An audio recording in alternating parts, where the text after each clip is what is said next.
በአንዳንድ ዘገባ ሶስት አይነት ሰዎች አላህ ተባረከ ወተዓላ ሶላትን አይቀበላቸውም፣ መልካም ስራም ወደ ሰማይ አይወጣላቸውም ብለው ከሶስት ሰዎች መሃል አልመርአቱ ሳኺጡ ዐለይሃ ዘውጁሃ ሐታ የርዳ ብላ ባሏ የተቆጣት ሴት ባሏ እስኪወድ እስኪረጋጋ ይቅር እስኪል ድረስ ሶላትም ይሁን መልካም ስራ ወደ ሰማይ አይወጣላትም ብላ። ከእናንተ ውስጥ ጥሩ ሚስት ማለት ጥሩ ሴት ማለት ባሏ ሲቆጣ ሐዲሱ ላይ ያስቆጣው እሱም ይሁን እሷ እንዲያኮርፍ እንዲቆጣ ያደረገውን ጥፋት የፈጸመው እሱም ይሁን እሷ ሴቷ እሱ ጋር ሄዳ እጁን ይዛ እስካልተደሰትክ ቁጣህን እስካልተውክ ድረስ ምግብ የሚባል አልቀምስም እንቅልፍ አልተኛም የምትል ሴት ናት ብላ። ከሴቶች ሁሉ ጥሩ ሴት ባሏ ሲቆጣ ያስቆጣችው እሷም ትሁን እሱ በራሱ ምክንያት ተጣልቶ ይቆጣ እሱ ጋር ሄዳ እጁን ይዛ ልታረጋጋው ቁጣውን ልታበርድ ምትሞክር፣ ካልተደሰትክ ካልተጫወትክ ቁጣህን ካልተውክ አልተኛም አልበላም ምትል ሴት ናት ብላ። ይሄ ሐቂቃ ከስንት አንድ አላህ ያዳላቸው የመረጣቸው እንጂ ማይችሉትም። እሱ ንጉስ እሷ አገልጋይ ባሪያ አይደለች፣ አለ ደግሞ እሷ ንጉስ እሱ አገልጋይ ባሪያ አይደለም። ሁለቱም ተመሳሳይ ሐቅ ያላቸው ሰዎች ናቸው። ምንም እንኳን የባል ሐቅ ከባድ ቢሆን ትልቅነት የምናሳየው ራስን ትልቅ በማድረግ ሌሎች ስጁድ እንዲያደርጉልን በማዘዝ አይደለም። ትልቅነት የምናሳየው በመቻል በማለፍ ነው። ወደ ሰፊ በመሆን ደጋግሞ ይቅር በማለት ነው።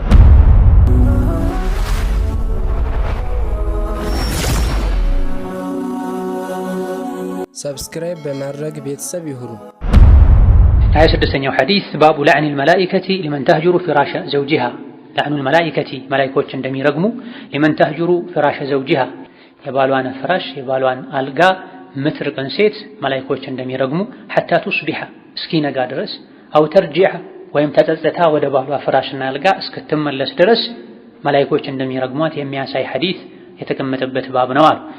عن أبي هريرة رضي الله عنه قال أبو هريرة اللهم كام سراتشون يولد لاتشونا قال النبي صلى الله عليه وسلم نبي بلوالالو إذا باتت المرأة سيتلجك هادرج مهاجرة رقا فراش زوجها يبالوان فراش القاون رقا كادرج لعنتها الملائكة ملائكوش رقماتال حتى ترجع ودا القاو ودا فراشو اسكتملس درس متفقون عليه بخارينا مسلم زقبه تعالى بليلة تمساسي ዘገባ ነፍሴ በእጁ በሆነችው በአላህ እምላለሁ የተኛውም ወንድ ሚስቱን ወደ ፍራሿ ጠርቶ እምቢ ያለች እንደሆነ ሰማይ ላይ ያለው አላህ ይቆጣታል ባሏ ይቅር እስኪላት እስኪደሰት ድረስ ብላ ኢማም ሙስሊም የዘገቡት ዘገባ ነው። ባተት የሚለው አደረች ካደረች ነው በቃሉ መሰረት። ነገር ግን አብዛኛውን ጊዜ እንዲህ ነገር የሚከሰተው ምሽት ላይ ስለሆነ እንጂ በቀኑ ክፍለ ጊዜ ከባሏ ፍራሽ ከባሏ ብትርቅ ችግር የለውም ለማለት አይደል። إذا باتت المرأة مهاجرة فراش زوجها ሴት ልጅ የባሏን ፍራሽ ርቃ ካደረች የተባለው ሌሊት ላይ ብቻ ነው መጣላት ከባል ርቆ ማሳለፍ የተከለከለው። ቀን ላይ ችግር የለውም አይባልም። ባተት የተባለው ካደረች የተባለው አብዛኛውን ጊዜ እንዲህ ነገር ሊከሰት እንዲህ አይነት ጥያቄም ሊቀርብ የሚችለው ምሽት ላይ ስለሆነ ነው። ወይላ በቀንም ቢሆን ሚስት ባሏን ልትርቅ ከፍራሹ ልሸሽ በፍጹም አይገባም። በሌላ ኢማም ሙስሊም በዘገቡት ሐዲስ በጊዜ ሳይገደብ ይሄ ተገልጿል። ሴት ልጅ ባሏ ወደ ፍራሽ ጠርቷት እምቢ ያለች እንደሆነ እሺ ብላ ያልመጣች እንደሆነ እስክትመለስ ድረስ መላኢካ ይረግማታል ተብሏል። በቀንም ይሁን በማታ።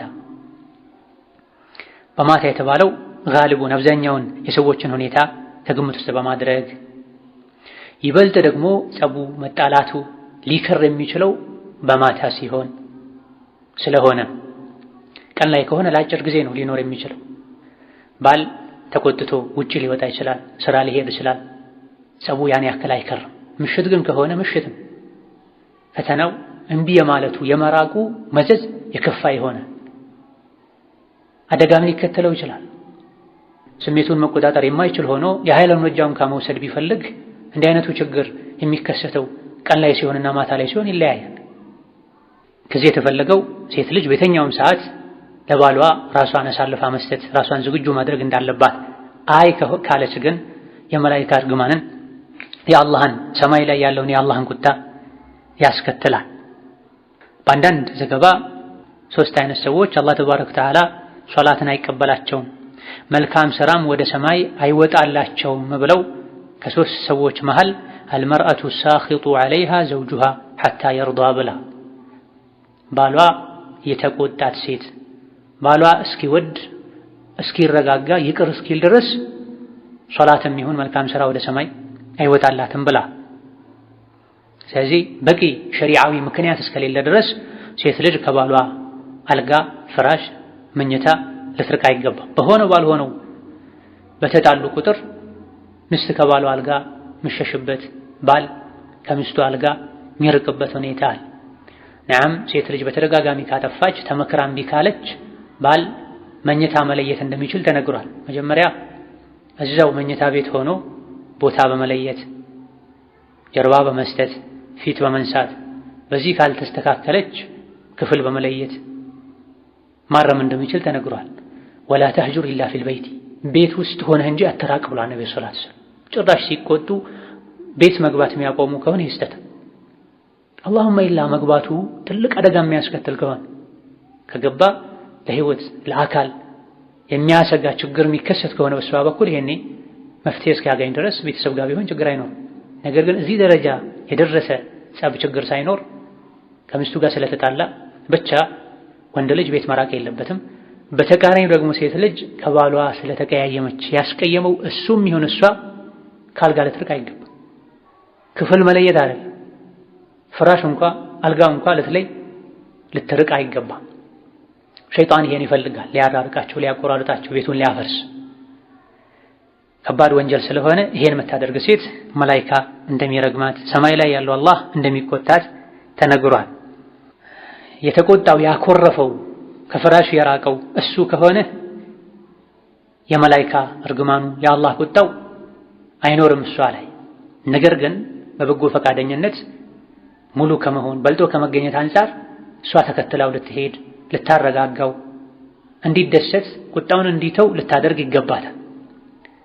ከእናንተ ውስጥ ጥሩ ሚስት ማለት ጥሩ ሴት ማለት ባሏ ሲቆጣ ሐዲሱ ላይ ያስቆጣው እሱም ይሁን እሷ እንዲያኮርፍ እንዲቆጣ ያደረገውን ጥፋት የፈጸመው እሱም ይሁን እሷ ሴቷ እሱ ጋር ሄዳ እጁን ይዛ እስካልተደሰትክ ቁጣህን እስካልተውክ ድረስ ምግብ የሚባል አልቀምስም እንቅልፍ አልተኛም የምትል ሴት ናት ብላ። ከሴቶች ሁሉ ጥሩ ሴት ባሏ ሲቆጣ ያስቆጣችው እሷም ትሁን እሱ በራሱ ምክንያት ተጣልቶ ይቆጣ እሱ ጋር ሄዳ እጁን ይዛ ልታረጋጋው ቁጣውን ልታበርድ የምትሞክር ካልተደሰትክ ካልተጫወትክ ቁጣህን ካልተውክ አልተኛም አልበላም የምትል ሴት ናት ብላ። ይሄ ሐቂቃ ከስንት አንድ አላህ ያዳላቸው የመረጣቸው እንጂ ማይችሉትም። ምክንያቱም ሐዲሱ ላይ ያስቆጣው እሱም ያጠፋው እሱም ጋር ቢሆን ተብሎ ታዲያ እሷ በምታጠፋበት ጊዜ አኮረፍክ የራስህ ጉዳይ ብላ መተው የለባትም። ይሄን ሐዲስ መጠቀም አለበት። ይሄን ሐዲስ ቢጠቀሙ ሴቶች ፍቺዎች ባልበዙ ነው። ቤቶች እስር ቤት ባልሆኑ ጦር ሜዳ ባልሆኑ ነው። እሱም አጥፍቶ ያኮርፋል እሷም አጥፍታ ያኮርፋል። ሁሌም ዝም ነው የምትለው። እሷም ራሷ ባጠፋችሁ ታኮርፋለች እሱም ባጠፋባት ታኮርፋለች። እሱ ዝም ነው የሚለው ስለዚህ አብረው እስካሉ ድረስ መቻቻል መመካከር መተው ማለፍ ያስፈልግ። እሱ ንጉስ እሷ አገልጋይ ባሪያ አይደለች። አለ ደግሞ እሷ ንጉስ እሱ አገልጋይ ባሪያ አይደለም። ሁለቱም ተመሳሳይ ሐቅ ያላቸው ሰዎች ናቸው። ምንም እንኳን የባል ሐቅ ከባድ ቢሆን ትልቅነት የምናሳየው ራስን ትልቅ በማድረግ ሌሎች ስጁድ እንዲያደርጉልን በማዘዝ አይደለም። ትልቅነት የምናሳየው በመቻል በማለፍ ነው። ወደ ሰፊ በመሆን ደጋግሞ ይቅር በማለት እንዴት ለሱ ጥሩ ፊት አሳያለሁ፣ እንዴት ለሱ ፈገግላለሁ፣ እንዴት እሱን አከብራለሁ፣ እሱ ስንት በደል አድርሶብኝ ሳለ ሊባል አይገባም። ያደረገውን ያድርግ ባል እስከሆነ ድረስ ሐቅ አለው መቻል።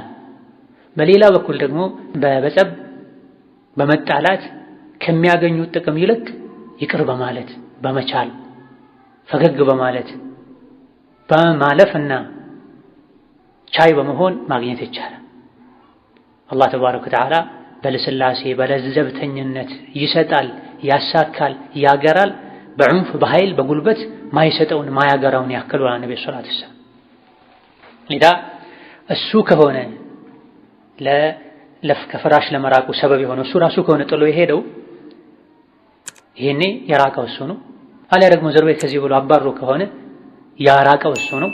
ሐዲሱ ላይ የተጠቀሰው ቅጣት የአላህ ቁጣ የመላእክት እርግማን አይኖርም ሴቷ ላይ። ነገር ግን እሱን ለማስደሰት የምትችለውን ሁሉ ጥረት ልታደርግ ይገባል። ነገር ግን ተጣልተው የመጣላቱ ሰበብ ተጣልተው ተጋጭተው የመጣላቱ የጸቡ ሰበብ እሷ ሆና እሱ ትቶ ከሄደ ያራቀው እሱ ቢሆንም እንዲርቅ አድርጋለችና አሊያ ደግሞ ተጣልተው እሱ ከልክ በላይ ጸቡን አክርሮ ተቆጥታ ተነስታ ሄደች እንደሆነ ለጸቡ በር የከፈተች እሷ ከሆነች ይሄኔ ሐዲሱ ያስፈራል፣ እሷ ያሰጋል። ሐዲሱ ላይ የተባለው እሷ ላይ ተፈጻሚ ሊሆን ይችላል። የአላህ ተባረከ ወተዓላ ቁጣ የመላእክት እርግማን እሷ ላይ ይቀጥላል። እስከ መቼ? ሐታ ተርጂዓ ወደ ባሏ እስክትመለስ ድረስ።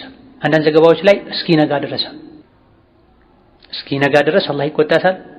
እስክትመለስ ድረስ ባሏ ይቅር እስኪላት ድረስ አላህ ይቆጣታል፣ መላእክት ይረግማታል። በጣም ከባድ።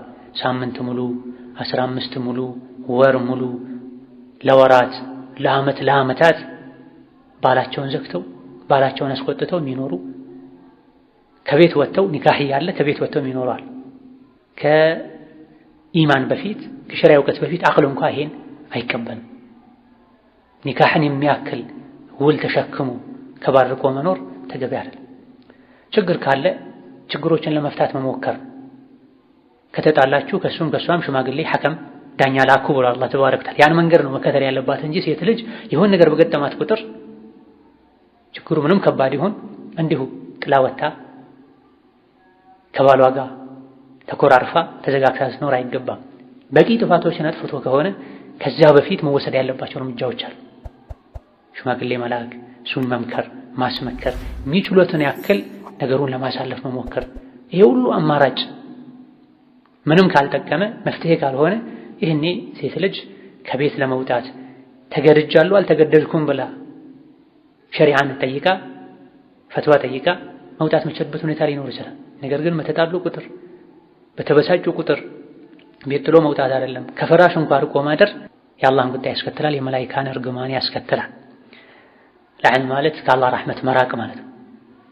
የባሏን ሐቅ ማጠበቅ ከፍራሹ መተርቅ አላህ ዘንድ ቅርብ የሆኑ ክብር ያላቸው መላእክቶች ይረግሟታል። እስከ መቼ? እስክትመለስ ድረስ ባሏ ይቅር እስኪላት ድረስ እስኪነጋ ድረስ ቁጣው የአላህ ቁጣ የመላእክት እርግማን የሚቀጥል ይሆናል። ይሄ በጣም ከባድ ነው። ሴት ልጅ ልትፈራው በሩን ልትዘጋጋ ይገባል። ባተት ሙሃጅረተን ፊራሽሃ ከሚል የተፈለገው ለአልጋ ጠይቆ እምቢ ካለች ማለት ነው የተፈለገው። ይሄም ባይሆን እዚህ ደረጃ እንኳን ባይደርስ ካጠገቡ እንድትሆን አብራው እንድትቀመጥ አብራው እንድትበላ አብራው እንድትወጣ እንድትገባ ከፈለገ በየትኛውም ሰዓት እሱን ተከትላ እሱ በሚፈልገው መልኩ ልትኖር ይገባታል። ይሄ ነፃነትን መግፈፍ አይደለም። አብሮ ያገናኛቸው የትዳር ዓላማ ያማረ የሰመረ በደስታ የተሞላ እንዲሆን ስለሚያደርግ ነው። ባል ከምንም በላይ ሲታዘዙት ይወዳል፣ ይፈልጋል። ሚስት ደግሞ ፍቅር ሲሰጧት ትወዳለች፣ ትፈልጋለች። ሁለቱም ዋና ዋና ፍላጎታቸው ምን እንደሆነ አውቀው መኖር ከቻሉ ህይወታቸው ያምራል። ሁሉም እንደፈለጉ ከሆነ የሚኖሩት ግን የህይወትን ጥፍጥና ያጣሉ። ከአልጋ መራቋ ባል ከሚስቱ የሚፈልገውን ነገር አለማድረጓ የመላእክት እርግማን ለምን አስከተለ የተባለ እንደሆነ ከባድ መዘዝ ስለሚያስከትል ነው እንዲህ ማለቱ መራቁ። መጣላትን ውስጥ ላይ ቂም መያዝን ያስከትላል፣ ፍቅርን ይቀንሳል። ወከዛልክ ስሜቱን መቆጣጠር የማይችል የኢማን ገመድ በደንብ አድርጎ የማያስረው ወንድ ከሆነ ሐራምም ላይ ሊወድቅ ይችላል። አላህ ተባረከ ወተዓላ ይጠብቀን ከእንደዚህ አይነቱ መርከስ። ባለቤቱን አልጋ ላይ ትቶ ከቤት ወጥቶ ሌላ ቦታ መሄድ፣ ምናልባትም ቤት ውስጥ ካሉ አጅነቢ ሴቶች ጋር በል ከዚህ ሁሉ አልፎ ተርፎ ህሊናው ታውሮ ከወለዳት ልጅ ጋር ከገዛ እህቱ ጋር እንስሳት እንኳን አንዳንድ እንስሳት እንኳን ማያደርጉትንም ያደርጋል። የእንዲህ አይነቱ ውርደት አንዱ ምክንያት ሚስት ባሏን አልጋ ላይ የሚፈልገውን ነገር አለማድረጓን። በየትኛውም ሰዓት ራሷን ዝግጁ ለማድረጓን። አንዳንዴ በቂ ምክንያቶች ሊኖሩ ይችላል። ህመም ሊኖር ይችላል። የወር አበባ ደም ላይ የወሊድ ደም ላይ ኖሮ ሊሆን ይችላል። ይሄ ሸሪዓዊ ምክንያት ነው። አይ ማለት ይቻላል። ግን ከፍራሽ ለመራቅ በቂ ምክንያት አይደል። ይሄም ቢሆን ከፍራሽ ለመራቅ ከአልጋ ለመራቅ ክፍል ለመለየት በቂ ምክንያት አይደል። የወር አበባ ደም ላይ ብትሆኚ የወሊድ ደም ላይ ብትሆኚ ከኔ ጋር አብረሽ ተኚ ካለ አብሮ መተኛት ችግር የለም። የሚከለከለው ግብረ ሥጋ ግንኙነት ማድረጉ ብቻ ነው ደም እስካልቆመ ድረስ። ህመም ላይ ስትሆን ስሜቷን መግለጽ አለበት። ህመም ላይ ነኝ፣ አሞኛል፣ አልችልም፣ አይመቸኝም፣ በጸባይ መልስ መስጠት ይቻላል። ያም ሆኖ በአካል መራራቁ ችግር ያመጣል፣ ችግሩን ያባብሰዋል። አብሮ ተቀራርቦ መተኛቱ የወር አበባ ደም ላይ የወሊድ ደም ላይ በሚሆኑበት ጊዜ ወንጀልን ማዕሱያን በማያስከትል መልኩ አብሮ መሆኑ ችግሩን ያበርዳል። ነብዩ ሰለላሁ ዐለይሂ ወሰለም ሚስቶቻቸው ሐይድ ላይ ሲሆኑ ከእምብርት እስከ ጉልበት ልብስ እንዲያደርጉ አዘው አብረዋቸው የተኙ እንደነበር አይሻ ተናግረው። የሚከለከለው በማህፀን ግንኙነት ማድረግ ብቻ ነው፣ ወይም ግብረ ሥጋ ግንኙነት ማድረግ። ከዛ ውጪ ባለው ባልና ሚስት አብረው ቢያሳልፉ ችግር የለው። ይሄን ምክንያት ያደረጉ ሌሎችንም ምክንያቶችን የፈጠሩ አይብላ ሴት ልጅ ከአልጋ መራቋ ቤትን ያናጋል። ወንዱ ኢማን ከሌለው ስሜቱን መቆጣጠር ማይችል ከሆነ ሐራም ላይም እንዲወድቅ ሊያደርገው ይችላል። ይሄ ነገር የበዛ እየተለመደ ሄዶ ባልና ሚስት አብረው የሚያሳልፉበትን ጊዜ ያጠበበ የሚወልዷቸው ልጆችንም ቁጥር ሊቀንስ ይችላል። ከጋብቻ አንዱ ዓላማ ወንድና ሴት አላህ ተባረከ ወተዓላ ስታቸው ላይ የፈጠረውን ተፈጥሯዊ ፍላጎትን ማሟላት የሚስትም ሐቅ ነው፣ የባልም ሐቅ ነው። ባል ከሚስቱ ይሄን ማግኘት እንዳለበት ሁሉ ሚስትም ከባሏ ይሄን እንድታገኝ ሸሪዓ ላይ ተነግሯል። ማድረግ ያለበትን ነገሮችንም ነቢ በሐዲታቸው አካተዋል። የራሱን ሐቅ ብቻ የራሱን ፍላጎት ብቻ መጠበቅ እንደሌለበት፣ የሚስቱን ፍላጎት መጠበቅ እንዳለበት፣ የሷ ሐቅ እንዲሟላ ማድረግ ያለበትን ሁሉ እንዲያደርግ የገለጹባቸው አሐዲቶች አሉ። እዘን በዚህ ሐዲስ ነብዩ ሰለላሁ ዐለይሂ ወሰለም የባልን ሐቅ ክብደት ገልጸዋል። አይብላ የባልን ሐቅ ያለመጠበቅ ባልን ያለመታዘዝ አንድ ምልክት የሚባለውን ከባል ፍራሽ ከባል አልጋ የመራቅን ወንጀል የፈጸመች የተዳፈረች እንደሆነ መላኢካ እንደሚረግማት ነብይ ተናግረዋል። የባል ሐቅ ከባድ መሆኑን ከሚያሳዩ ነገሮች አንዱ ሐቁ ባልተጠበቀበት ጊዜ ወይም ከሐቁ አንዱ የሆነው አልጋ ላይ ራስን አሳልፎ አለመስጠት ወንጀል በተፈጸመ ጊዜ ሰማይ ላይ ያሉ መላኢኮች ይሄን ወንጀል የፈጸመችውን ሴት እንደሚረግሙ ተነግሯል። የባልና ሚስት ሆነው ሲኖሩ ያለው ኃላፊነት ከባድ እንደሆነ ያሳይ። እነዚህና መሰል የሆኑ ሐዲሶችን ስትሰማ ነው ከሰሐባ ሴቶች መሃል አንዷ ሳላገባ ብኖር ይሻለኛል ያለችው። የባል ሐቅ እንደዚህ ከሆነ ሳላገባ ብኖር ይሻለኛል ያሉ ተገኝተዋል ከቀደምቶች ውስጥ። ይሄን ሁሉ ሐቅ በአግባቡ ስትወጣ ነው ሴት ልጅ ከስምንቱ የጀነት በሮች በፈለግሽው ግቢ የምትባል። ክፍያው ዋጋው ቀላል አይደለም ማለት ሴት ልጅ አምስት ወቅት ሰላቷን ከሰገደች ረመዳንን ከጾመች ራሷን ከዝሙት ከጠበቀች ባሏን ከታዘዘች በፈለግሽው የጀነት በር ግቢ ትባላለች። ስምንቱን በር ይከፈትላታል ተብሎ ባሏን ከታዘዘች የሚለው ሰፊ ነው። እነዚህንም ነገሮችን ስለሚያካትት ነው። ይሄ ሁሉ የሚባለው ሁሌም ደጋግመን ልብ ልንለው የሚገባው ሴትን ለማሳነስ ወንድን ለማንገስ አይደል። ለሁለቱ የሚበጀው ይሄ ስለሆነ ለቤታቸው ለህይወታቸው ለልጆቻቸው የሚበጀው ይሄ ስለሆነ። አሁን ላይ ግን ነገሮች ተቀይረዋል። ብዙ ከዲን የራቁ ሴቶች ራሳቸውን ያሰለጠኑ ከፍ ያደረጉ መስሏቸው ራሳቸውን ህይወታቸውን ያበላሹ ልጆቻቸውን እየጎዱ ነው። ሴት ልጅ ህይወቷ የሚያምረው የሚሰምረው በባሏ ቁጥጥር ስር ስትሆን፣ መሄድ ካለባት ስታስፈቅድ፣ እሱን ለማስደሰት ሌት ተቀን ስትጥር፣ እሱን ማስደሰት አላህን እንደማስደሰት እንደሆነ የእሱን ሐቅ መጠበቅ የአላህን ሐቅ መጠበቅ እንደሆነ ስታምኑ። ይሄ ሁሉ የሚሳካው ወደ ሸሪዓ ስንመለስ ስንማር ሐዲስ ዒልም ስንሰማን ሸሪዓ የሚያዘንን ሁሉ ለመተግበር ራሳችንን ስናሳምን አላህ የመረጠው አላህ ያዘዘው ሁሉ ኸይር ነው በላጭ ነው ለዲን ለዱንያ የሚበጅ ነው ስንል የሰላም ጠላቶች የዲን ጠላቶች ካፍሮች ለዱንያ ብቻ የሚጨነቁ ሰዎች የሚሄዱት አካሄድ ሴትን የሚያበላሽ አኺራን የሚያበላሽ ከአኺራ በፊት እዚህ ዱንያም ህይወትን መጨረሻ ላይ የሚያበላሽ መሆኑን ስንረዳ አላህ ተባረከ ወተዓላ ለሁላችንም በዱንያም በአኺራ ሐያት ሰዒዳ የደስታ ህይወትን ያደለን በአዱንያ ከተመት በአኺራ ከእሳት ይጠብቀን ነው። አላ ኩሊ ሸይን ቀዲር። በአላህም ሐቅ ይሁን በሰዎች ሐቅ ነገ አላህ ፊት ከመጠየቅ ምንድን ያድርገን። ወላሁ ተዓላ አለም። የዛሬ ደርሳችን እዚያ በቃል። ሳምንት በአላህ ፈቃድ ከ1 እስከ 20 ባሉ ባሳለፍናቸው ሐዲሶች ፈተና ይኖረናል። በደንብ አጥኑ። ኪታብ ያልደረሳችሁ ካላችሁ ባለፈው ተሰርቶ የመጣ እንዳላለቀ ነግረውኛል። መዝገባችሁ ስማችሁን ጽፋችሁ አስተላልፉ፣ ይሰራል። ወሰላሙ አለይኩም ወራህመቱላሂ ወበረካቱ።